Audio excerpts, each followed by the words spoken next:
Okay, my name is Ramirez. I forgot that I said a push to talk. I'm back at it again because I kept thinking about Eisenhower, and I kept thinking about what Immortal Technique said about reparations, right?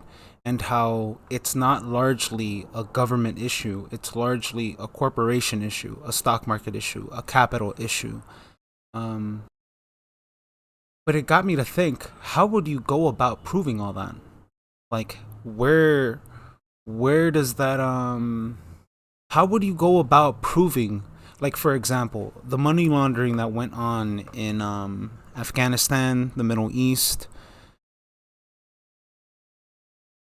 Let me just go to Julian Assange Twitter page.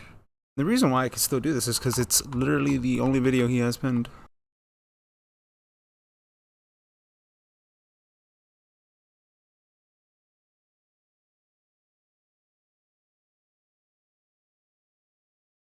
I guess WikiLeaks. Okay, so this morning I was I got this urge to just look for this video right here, right? So that says 10:21 in the morning, right? I don't know why. Something occurred to me like, man, I remember Immortal Technique talking about something about WikiLeaks.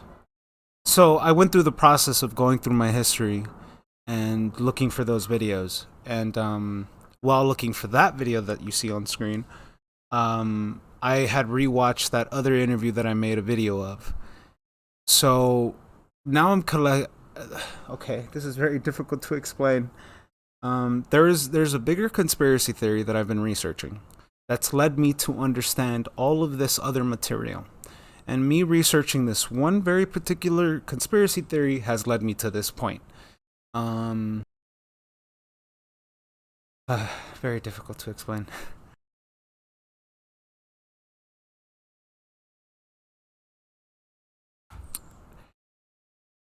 Either way, we're just actually I'll just go back to WikiLeaks. Let's go back to the topic at hand.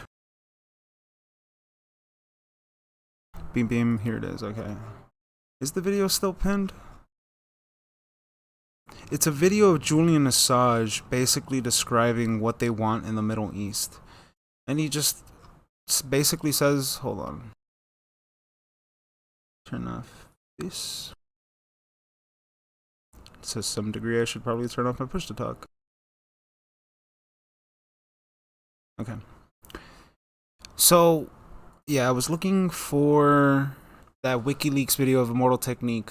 Led me to look into some of the other interviews, and I remembered his Eisenhower comment, and previously linked in my brain other things, and it led me to make that video. But now, the missing puzzle, yes, the missing piece that I'm remembering now. The missing piece is okay to the conspiracy theory that I'm researching. Essentially, part of that conspiracy theory suggests that there's going to be a balancing of the scales. There's going to be for how do I go about this without saying, right? So Q, right? QAnon, separate those two, right? Anon and Q are very different things. But the Q movement, um, either way, that's what I've been researching. Um, but one of the things that was always mentioned was the balancing of the scales and the reimbursement of wealth, and how it wasn't entirely within realms of comprehension how much wealth was actually made, like how much actual wealth there really is, because most of history has been written with the lens and the understanding that resources are finite, and XYZ. That's why uh, diamonds are supposed to be supposedly scarce, but in reality, if you go to Africa, they're not as scarce as we like to think. What makes it scarce is the manipulation of the market. So, with that in mind, Julian Assange perpetual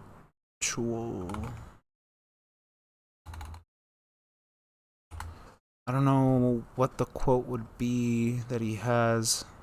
Okay, yeah, this would probably be the best one. Where's the zoomy? Bam bam. Because the goal is not to completely subjugate Afghanistan. The goal is to use Afghanistan to wash money out of the tax bases of the United States, out of the tax bases of European countries, through Afghanistan and back into the hands of a transnational security elite. That is the goal, i.e. the goal is to have an endless war, not a successful war. Right, having a perpetual machine that constantly washes money in and out of the system or the circumstances that are created. That's exactly what's going on in Ukraine right now.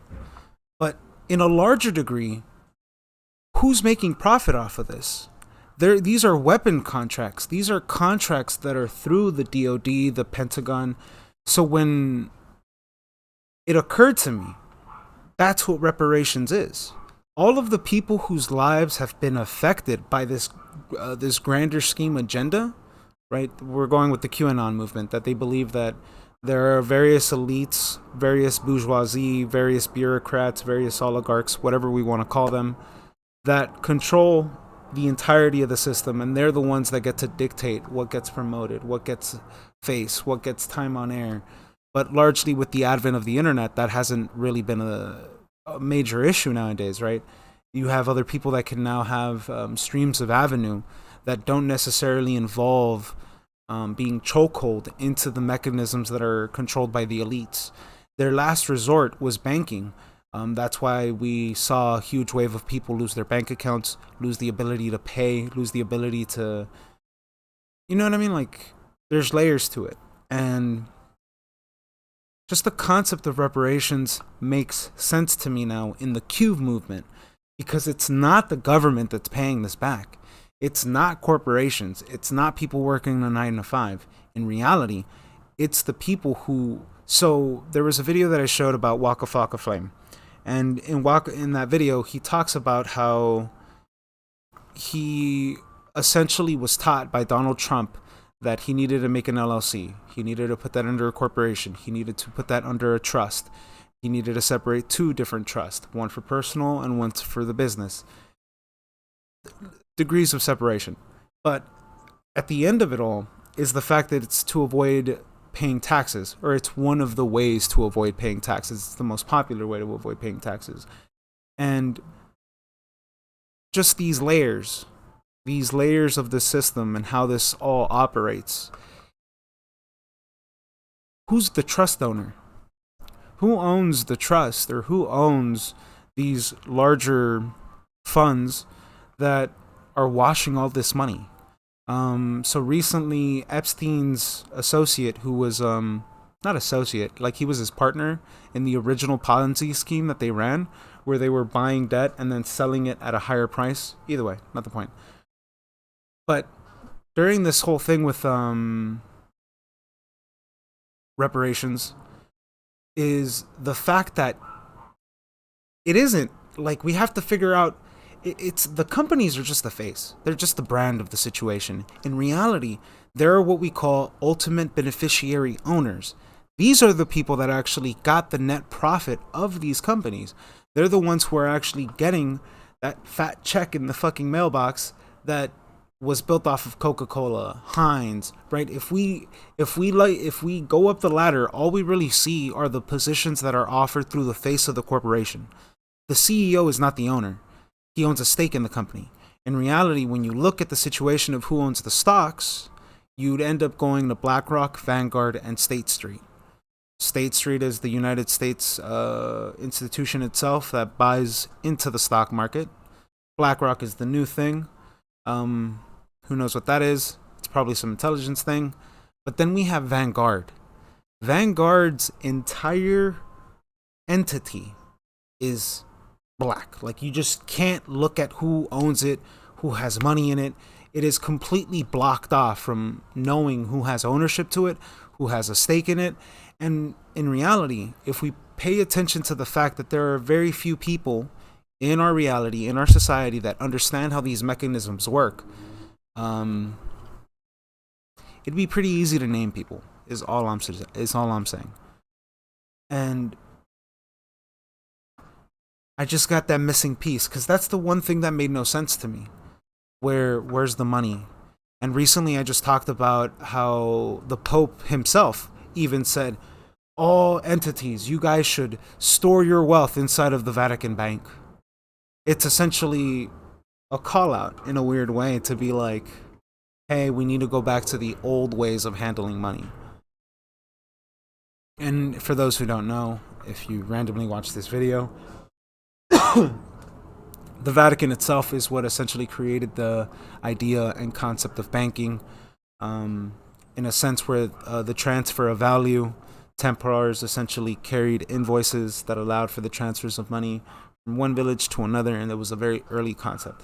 So, this goes into some of the research that I did with Italy, its politics, its policies, and how they've largely affected the world overall, But the paper trail, how would we go about proving all this?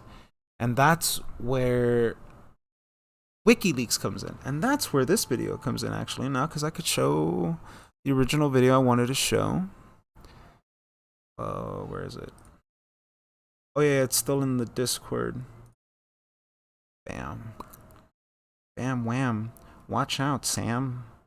And as a matter of fact, I will say... Okay. I like always showing a little bit earlier of the conversation that he was having, because it's always something to learn. One other thing. You people know me. I'm against all war that is useless and ridiculous. And this war should stop.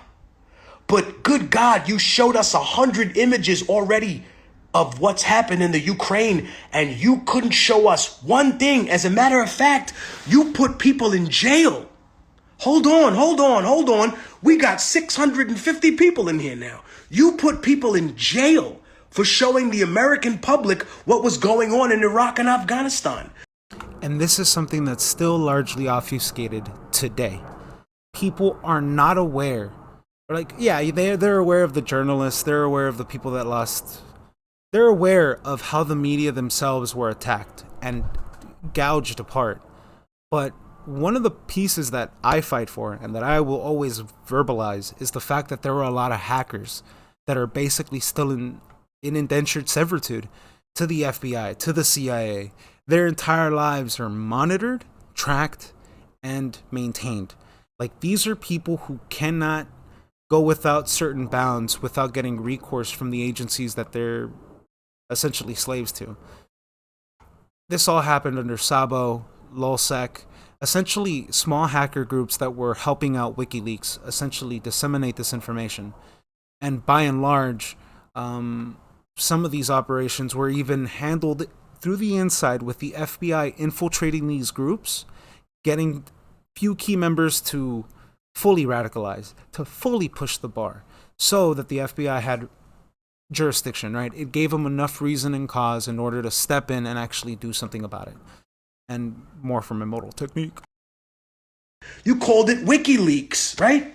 But it wasn't just WikiLeaks. There were so many other reporters, people who destroyed their journalistic careers, who were incarcerated, who were kicked off CNN, Fox, MSNBC, all these major stations now because they reported on what was actually happening. You think that people weren't raped in Iraq? You think that people weren't trafficked in Iraq? You think that tanks didn't run over people? You think that someone didn't shoot up a store? You didn't think that people didn't get murdered over there? The rippling effects of how all of this happened, right? I'm just pointing this out as being the example of Afghanistan, right? Those people have suffered. Like, imperialism has made a lot of people suffer, but it's been under the guise of the American empire, the American government. It's been under the guise of the free market, of American corporatisms. But in reality, imperialism is still imperialism. But in reality, it's not the people that are enriching themselves. The standard of living and the standard of life here in America hasn't really changed much. It's stayed pretty consistent throughout the years. But to fully quantify this now makes so much more sense to me now. And the fact that it's not you know what I mean? Like, I could see where the argument always gets misconstrued, right? It's about colliding two worlds. It's about bridging the gap. My original YouTube channel was called Drawing Parallels because I saw distinctions that were happening with Mexico and were happening here in America, and I'm just like, dude, these are the same things. These aren't issues that are clashing with one another. These are issues that are running parallel to one another. Like, these things are created in such a way where nobody will ever find out what the other one's doing because of the bridge of gap of information, the bridge of gap of culture, and the way that we've been segregated through regions, through culture, through language, whatever excuse we could use. But in reality, they've benefit off of that because when we get our worldly news and when we get our worldly perspective, we get it from one source, we get it from one location. I don't know. My mind was blown when I was thinking about all this.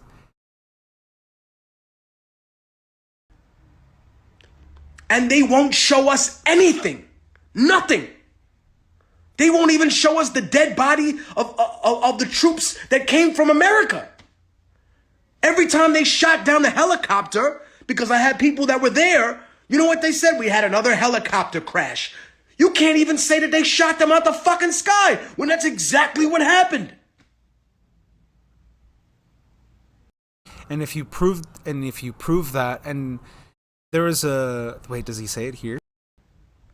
You know how hurt I am about this when I see this double standard? Although I will say this, it's very hard for me to tell people to stop fighting. But I wholly believe that the United States has no positive agenda in the Ukraine. I think that the United States has found an anvil. I think that to the United States and to NATO, Ukraine is simply an anvil that they think they can hit Russia on. So they don't actually care about the Ukrainian people. They know that there will be no infrastructure left in the country. All those areas that are being bombed and destroyed, there will be no infrastructure left in the country. They don't care. They just want to give them another Vietnam, another Afghanistan, another war that expends their resources.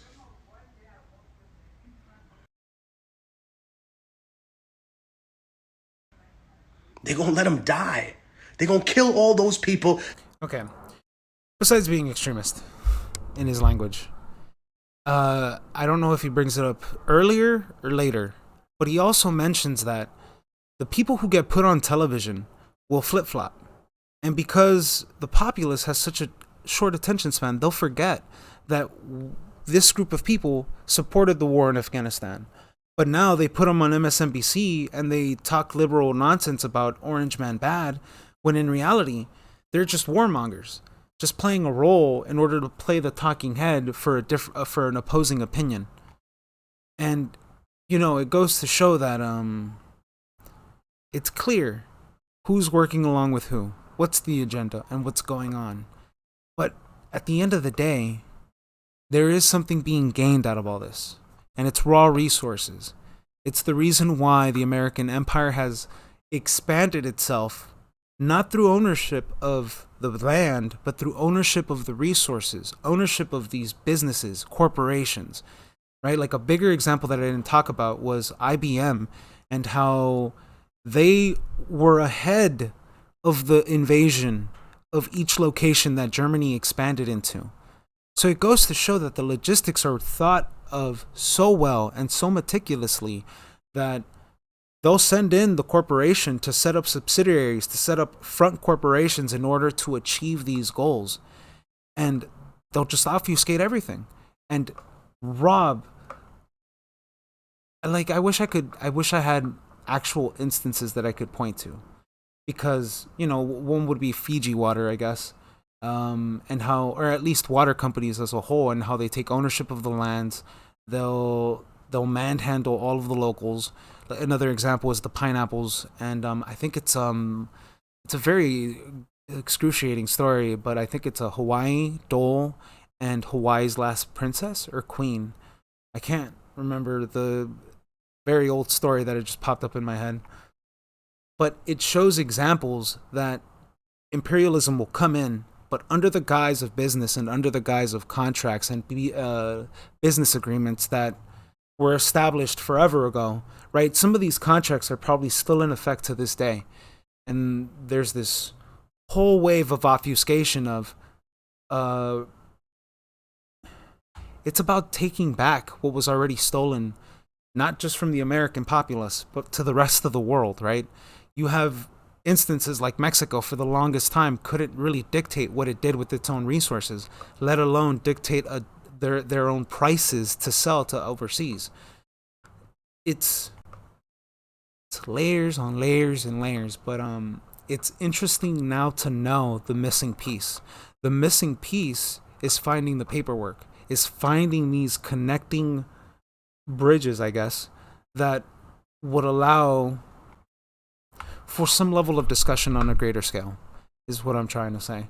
Because in reality, I don't really know how this would progress forward in a court case, in a legal proceeding, or what sort of precedent could be used. Because in reality, in the case of IBM, they were using subsidiary companies across seas. So where would the paperwork come from in order to set up these legal cases? Because most of the time, judges themselves are corrupted. They're crooked. Looking at the instance right now for how Epstein's cronies, who are still being blackmailed, are going after Trump. It's I don't know. It's to see our system weaponized in such a very weird way. I don't know. This was just the thought that I had. Very expansive. I wish I could describe more how it came to me, but very difficult to describe. But to my research, it expanded a different portion of the horizon that I was missing, where it expands the discussion of understanding of who owns the wealth and where does the profit, right? The net profit, right? We all run businesses, and we all run businesses for a profit. So the idea is, where's all this profit going to? Who at the end of the day, somebody's getting cashed out.